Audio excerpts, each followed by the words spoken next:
Distinguished guests, ladies and gentlemen, I sincerely thank the author of this book, Mr. Amea Patrick Uday, for this bold and timely contribution to Nigeria's future. His work is not just a publication, it is a call to national duty. The title itself is clear. If Nigeria must progress politically and economically, electoral reform is the key. Let me also appreciate the organizers of this great event for the privilege of inviting me to deliver the keynote address. I do not take this honor lightly.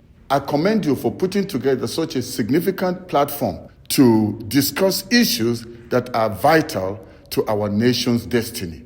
At this point, permit me to acknowledge the presence of the special guest of honor, Mr. Peter Obi. Can we clap for him and welcome him? The chairman of the occasion, His Excellency, the Executive Governor of Bauchi State, Mr. Bala Mohammed. Can we also just appreciate his presence? I also want to acknowledge the presence of other distinguished dignitaries and our invited guests.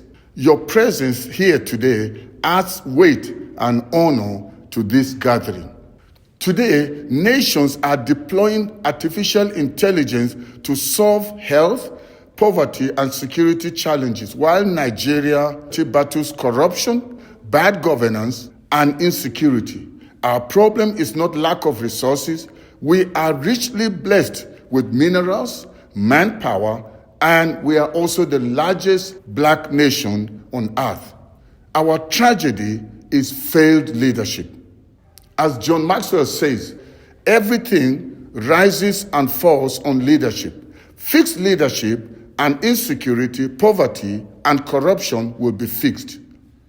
But poor leadership thrives because of faulty electoral process.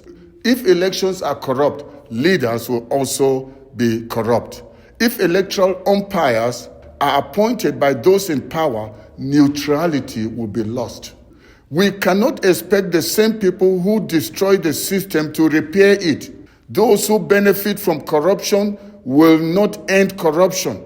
We are even told that many of the sponsors of Boko Haram and insecurity are within the government itself. How then can such people reform Nigeria? It is urgent that we entrust leadership only to those who will truly serve the people and not their own selfish interest. This is why electoral reform is non-negotiable. In today's digital age, credible elections are not rocket science.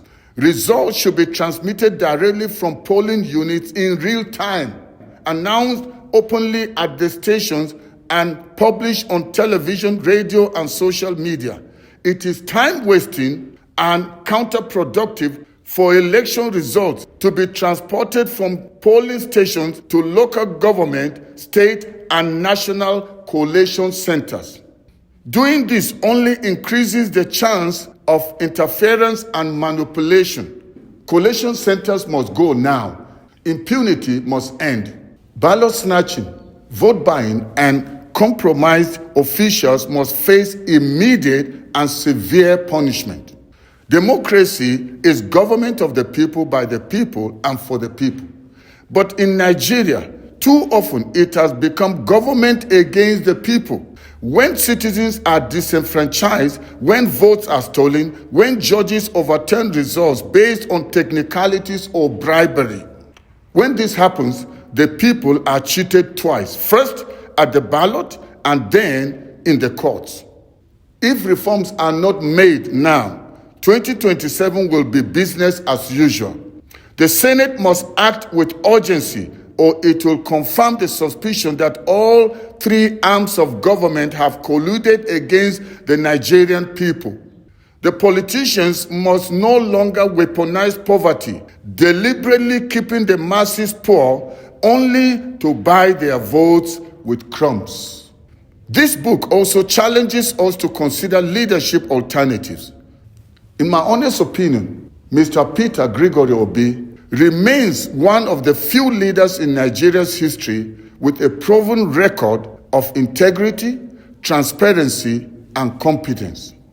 His track record stands in contrast to many who seek office only to enrich themselves. Beyond Obi, there are others like him, but they can only emerge through a transparent and credible process. We cannot claim unity while systematically excluding the Southeast from producing a president. Federal character cannot be selective. True unity requires fairness and inclusivity.